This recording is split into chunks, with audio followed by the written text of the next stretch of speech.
Mami, myslíš, že když si něco představuju, že se to může stát doopravdy? Jak to myslíš? No, že je to najednou skutečný. Jako sen. Sen přece je, i když se ho nemůžeš dotknout.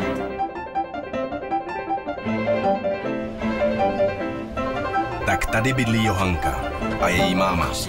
Ve staré botanické zahradě ukryté uprostřed hlučícího města. Matyáš Kytka vypadá jako želva. Bydlí v zahradě taky. Se svým tátou, zahradníkem. Johanka a Matyáš mají problém. Tady není žádný parkoviště, jo? Je třeba urychleně zahájit demolici staré čtvrti. Rýb je starosta a je docela divný. Zahrada i se skleníkem mu překáží. Chce stavět a chce bourat. Co budeme dělat, Kytko? Já jim to tady takhle nenechám tohleto. Odstraníme rýba. Johanka se stěhovat nechce. Má jiné plány a hlavně má tygra. Modrého tygra.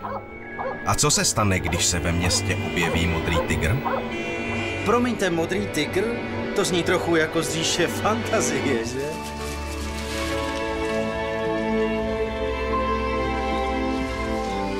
Tropický ostrov uprostřed města, zázraky v botanické zahradě. Co dělá ten váš tygr?